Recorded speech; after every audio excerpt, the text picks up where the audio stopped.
राज्य निवडणूक आयोगाच्या पत्रकार परिषदेत आपलं पुन्हा एकदा मनपूर्वक स्वागत। जिल्हा परिषद व पंचायत समिती निवडणुका संदर्भात आजची ही पत्रकार परिषद इथे राज्य निवडणूक आयोगामार्फत आयोजित करण्यात आलेली आहे।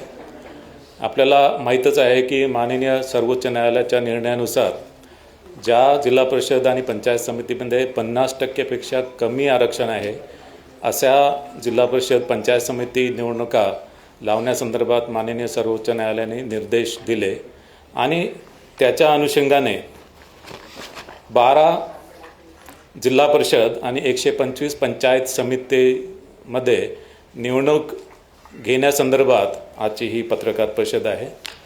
ज्या जिल्हा परिषदांमध्ये या निवडणुका होत आहेत ते जिल्हे आहेत कोकण विभागातील रायगड, रत्नागिरी, सिंधुदुर्ग, पुणे विभागातील पुणे, सातारा, सांगली, कोल्हापूर, सोलापूर, छत्रपती संभाजीनगर विभागातील छत्रपती संभाजीनगर, परभणी, धाराशिव व लातूर अशा या 12 जिल्हा परिषद आहेत। या निवडणुकामध्ये प्रत्येक मतदाराला 2 मते देणे आवश्यक आहे। यामध्ये 1 मत त्याला जिल्हा परिषद निवडणूक विभागासाठी द्यावं लागेल आणि 1 मत पंचायत समिती निर्वाचक गणासाठी द्यावं लागेल। या निवडणुकीमध्ये नामनिर्देशन प्रक्रिया ही ऑफलाईन पद्धतीने राबविण्यात येणार आहे।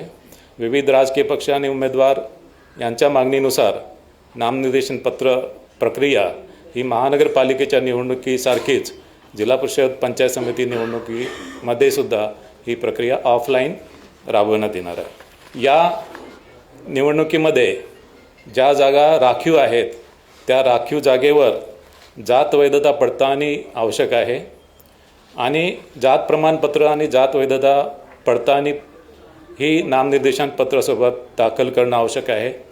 मात्र एखाद्या उमेदवाराकडे जात वैधता प्रमाणपत्र नसेल तर त्यांनी जात पडताळणी समितीकडे केलेल्या अर्जाची सत्यप्रत किंवा त्याच्याकडे अन्य कोणताही पुरावा असेल की त्यांनी अशा जात पडताळणी समितीकडे अर्ज केला त्याची प्रत त्यांनी सादर करणं आवश्यक आहे।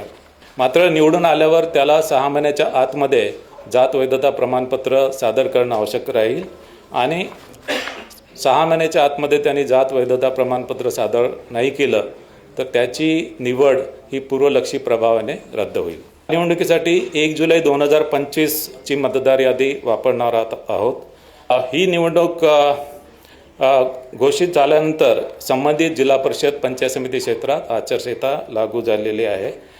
जरी या संबंधित जिल्हा परिषद पंचायत समितीमध्ये आचारसंहिता जरी असेल तरी या क्षेत्राच्या बाहेर इतर क्षेत्रात जर अशा संबंधित जिल्हा परिषद पंचायत समितीच्या मतदारांवर प्रभाव टाकणारी कुठली घटना किंवा कुठला कार्यक्रम घेता येणार नाही आणि नागरिकांचा मागास प्रवर्ग यासाठी 191 जागा आहेत। ज्या पंचायत समिती जागांसाठी ही निवडणूक आहे त्या एकूण पंचायत समिती आहे 125 आणि एकूण जागा म्हणजे एकूण पंचायत समिती सदस्य 1462 निवडून द्यायचे आहेत। ज्यामध्ये महिलांसाठी 731 जागा आहेत, अनुसूचित जातीसाठी 166 जागा आहेत, अनुसूचित जमातीसाठी 38 जागा आहेत, नागरिकांचा मागास प्रवर्गासाठी 342 जागा आहेत। यानंतर मी हा निवडणुकीचा कार्यक्रम घोषित करतो आहे। जिल्हा परिषद व पंचायत समिती 12 जिल्हा परिषद आणि 125 पंचायत समितींचा निवडणुकांचा कार्यक्रम जिल्हाधिकाऱ्यांकडून निवडणूक कार्यक्रमाच्या सूचनेची प्रसिद्धी 16 जानेवारी 2026 16 जानेवारी 2026 ते 21 जानेवारी 2026 नामनिर्देशन पत्राची छाननी 22 जानेवारी 2026 उमेदवारी माघारीची अंतिम मुदत 27 जानेवारी 2026 उमेदवारी माघारीची अंतिम मुदत 27 जानेवारी 2026 दुपारी 3 वाजेपर्यंत। अंतिम उमेदवाराची यादी व निवडणूक चिन्ह वाटप 27 जानेवारी 2026 दुपारी 3:30 नंतर। अंतिम उमेदवारांची यादी व निवडणूक चिन्ह वाटप 27 जानेवारी 2026 दुपारी 3:30 वाजेनंतर. अंतिम उमेदवाराची यादी 27 जानेवारी 2026.